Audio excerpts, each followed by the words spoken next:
అదే నెల్లూరు జిల్లాలో ఏదైతే బారా షహీద్ దర్గా అని చెప్తున్నారో ఆ దర్గాలో జరిగే రొట్టెల పండుగ, మొహరం రోజున రొట్టెల పండుగ, గంధాభిషేకం అని చెప్పేసి జరుగుతాయి.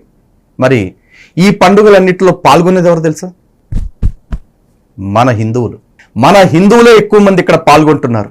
అంతేకాదు అక్కడికి వెళ్ళి రొట్టెలు పంచుకుని ఏదో కోరికలు తీరితే రోగాలు తగ్గుతాయి అంటూ దిక్కుమాలిన ప్రచారాలు చేస్తున్నారు. ఇప్పుడు చెప్పండి, ఎవరిది తప్పు? కేవలం ప్రభుత్వాలదే తప్పు అని పద్దాక మీద పడిపోయే వాళ్ళు ఇప్పుడు ఆలోచించాల్సింది ఎవరి విషయంలో? మన మతానికి సంబంధం లేని కార్యాచరణలు ఏవైతే ఉన్నాయో, మన మతానికి సంబంధం లేని పండుగలు ఏవైతే ఉన్నాయో వాటన్నింటిలో కూడా అక్కర్లేకపోయినా వెళ్ళి పులిమేసుకుంటూ ఉంటాం.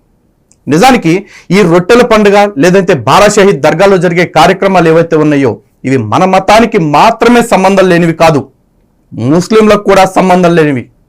ఇస్లాం కూడా ఇటువంటి వాటిని అంగీకరించదు. ఇలా సమాధులను పూజించే కార్యక్రమం ఇస్లాం పూర్తిగా వ్యతిరేకిస్తుంది కూడా. అంతేకాదు వాళ్ళకి దైవంతో పాటు వేరే వ్యక్తులకి లేదా వేరే దైవాలకి భాగస్వామ్యం కల్పించే వాళ్ళని ఏమంటారో తెలుసా?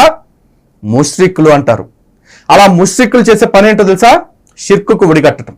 ఆ షిర్కు చేసిన వాళ్ళకి ఖురాన్ ఏం చెప్తుందో తెలుసా? తలకాయ తీసేయమని చెప్తుంది. ఎందుకంటే వాళ్ళ మత గ్రంథం వాళ్ళకంత క్లారిటీ ఇస్తుంది, అల్లాను తప్ప మరో దైవానికి భాగస్వామ్యం కల్పించకూడదు అని. మీరు ఒకవేళ నా మాట నమ్మటానికి ఇష్టపడకపోతే ఖురాన్లోని ఈ వచనాన్ని మీరే పరిశీలించండి. ఖురాన్లోని సూరా 5 ఆయత్ 72 ఏం చెప్తుందో మీరే వినండి. వాస్తవానికి ఇతరులను అల్లాహకు భాగస్వాములుగా చేసేవారికి నిశ్చయంగా అల్లాహ్ స్వర్గాన్ని నిషేధించాడు మరియు వారి ఆశ్రయం నరకాగ్నియే, మరియు దుర్మార్గులకు సహాయం చేసేవారు ఎవ్వరూ ఉండరు. చూశారు కదా, అల్లాహకి భాగస్వామ్యం కల్పించే ఎవరినైనా సరే దుర్మార్గులు అంటున్నారు. ఆ దుర్మార్గులకి వాళ్ళ దేవుని రాజ్యంలో ఎటువంటి స్థానము లేదు. అలా అనిపేసి వాళ్ళ మత గ్రంథం చెప్తుంది, వాళ్ళ మతం అందుకు విరుద్ధంగా ఉంది. కానీ మన వాళ్ళు మాత్రం అక్కడికి పొలోమని వెళ్ళిపోయి రొట్టెలు పంచుకుంటాం, చెరులో మునిగిదేళ్తాం, సమాధుల మీద వాలిపోయి నాకుతాం. ఇవన్నీ ఎందుకు చేస్తున్నారు? ఇవి మాత్రమే కాదు, పీర్ల పండగ పేరుతో అక్కడికి వెళ్ళి అలా కత్తులు పట్టుకోవటం, జెండాలు పట్టుకోవటం, నిప్పుల మీద నడవటం, ఇవన్నీ కూడా ఇస్లాం పద్ధతులకు వ్యతిరేకమే. అందుకే ముస్లింలు ఎవరు దానిలోకి పాల్గొరు. కేవలం సూఫీలు, కొద్దిమంది షియాలు మాత్రమే పోతారు. మిగతా ఇస్లామిక్ సమాజం ఎవరు పోరు. కానీ మన వాళ్ళు మాత్రం ఎగేసుకుంటూ వెళ్తారు. వెళ్ళి బాబోయ్ బాబోయ్ బాబోయ్ అని గుండెలు బాధేసుకుంటూ ఇక్కడ ఉన్న ముక్కోటి దేవతలు చాలేదన్నట్టు ఇంకో కొత్త కొత్త దేవతల్ని, కొత్త కొత్త దేవుళ్ళని వెతుక్కుంటా పోతారు. ఇది ఇస్లాం సంప్రదాయానికి వ్యతిరేకమని నేను చెప్తే నువ్వు మతోన్మాదివిరా, నువ్వు అట్టాగే చెప్తావు అనొచ్చు. అదే మీకు ముస్లింది చెప్తే ముస్లిం మాటలు బాగా రుచిగా ఉంటాయి కాబట్టి ఆ ముస్లిం మత ప్రచారకులు, మత పెద్దలు ఏం చెప్తున్నారో కూడా మీరే చూడండి. నా ప్రియమైన హిందూ సోదరులారా, మీరెందుకు పీర్ల పండుగ చేస్తున్నారు? ఒక్కసారి మీరు ఆలోచించండి. ఈ పీర్ల పండుగ యొక్క వెనక ఉన్న అసలు యొక్క చరిత్ర ఏమిటి? అసలు ఇమాం హసన్ హుసేన్ ఎవరు? ఫాతిమా ఎవరు? అలీ ఎవరు? ప్రవక్త ముహమ్మద్ సల్లల్లాహు అలైహి వసల్లం వారు ఎవరు? ఎప్పుడైనా మీరు ఆలోచించారా? వారి చరిత్ర గురించి మీరు ఎప్పుడైనా సరే పరిశీలన చేశారా? చదివారా? ఏమి తెలియకుండానే మీరు పీర్ల పండుగ అంటే ఇది ఒక పండుగ అన్నటువంటి భావనతో మీరు చేసుకుంటూ పోతున్నారే కానీ వాస్తవానికి దీని వెనకాల ఉన్న చరిత్ర కనుక మీరు ఒకసారి పరిశీలన చేసినట్లయితే, చదివినట్లయితే కనుక మీరు ఈ పీర్ల పండుగ చెయ్యారు. మేము మా మౌలానా గారు చెప్పినప్పటి నుంచి మేము మానేశాము, ఈ పీర్ల పండుగ జోలికి మేము వెళ్ళటం లేదు, ఈ పీర్ల పండుగలో మేము పాల్గొనడం లేదు. అయితే మా ఊర్లో ఉన్నటువంటి హిందువులు మేము చేయకపోయినా వాళ్ళు చేస్తున్నారు, మేము నిలబెట్టకపోయినా వాళ్ళు నిలబెడుతున్నారు, మేము చందా రాబట్టకపోయినా వాళ్ళు రాబడుతున్నారు, వాళ్ళు మానటం లేదు అని కొందరు సమాధానం చెప్తే మరికొందరు అంటున్నారు, అయ్యో మేము చేయడం లేదండి, మా ఊళ్ళో రెడ్డి గారు ఉన్నారు, ఆయన జరిపిస్తున్నారు ఇదంతా అని చెప్పేసి అంటున్నారు. కావున హిందూ సోదరులారా, ఒక్కసారి ఆత్మ పరిశీలన చేసుకుని వాస్తవాన్ని గ్రహించండి. అసలు పీర్ల పండుగ వెనక ఉన్నటువంటి వాస్తవానికి ఇది దైవ కార్యం అంత మాత్రం కాదు, ఇది శైతాన్ యొక్క కార్యము.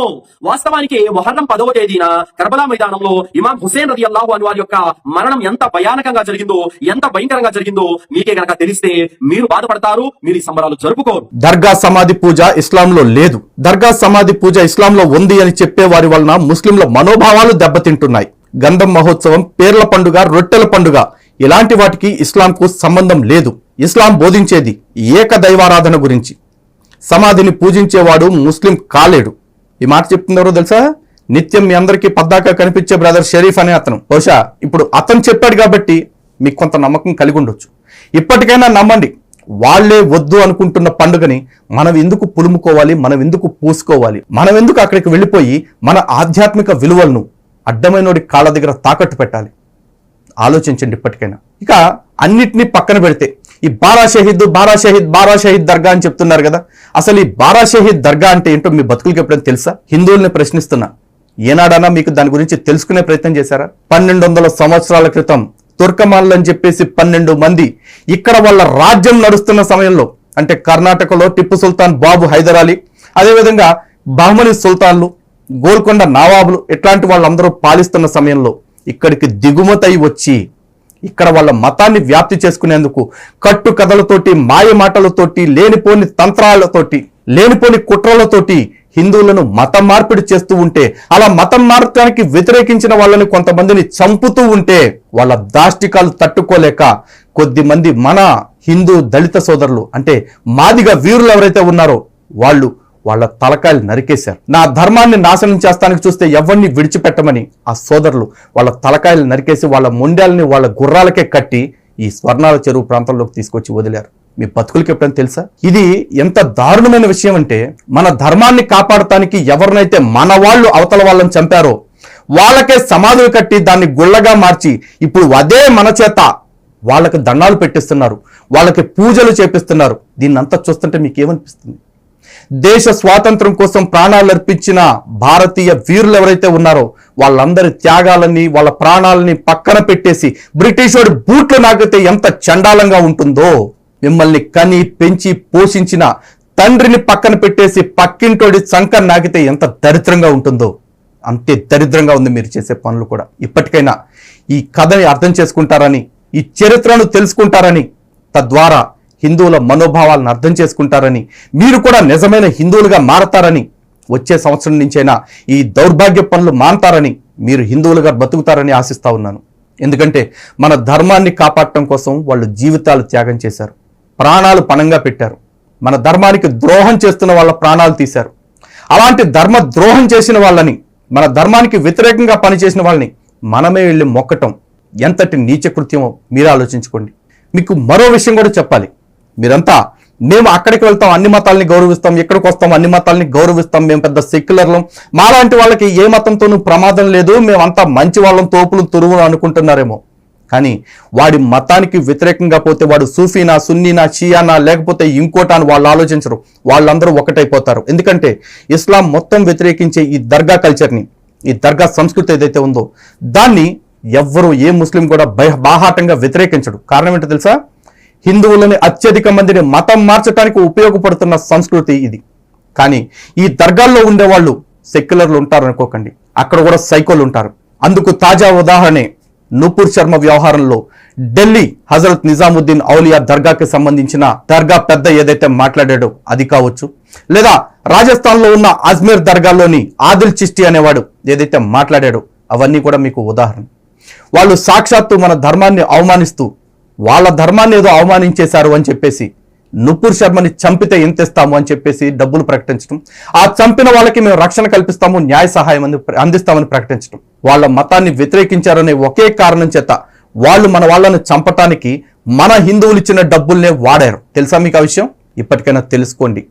వాడు ఏ విశ్వాసంలో ఉన్నా ముస్లిం ఇస్ ముస్లిం, వాళ్ళకి ముస్లిమేతరులు అంటే ఖచ్చితంగా విరోధులుగానే భావిస్తారు. కేవలం మనమే ఆ విషయం తెలుసుకోకుండా అడ్డమైన వాడి సంఖ అరగనాకుతున్నాం. ఇప్పటికన్నా మారతారని ఆశిస్తున్నా.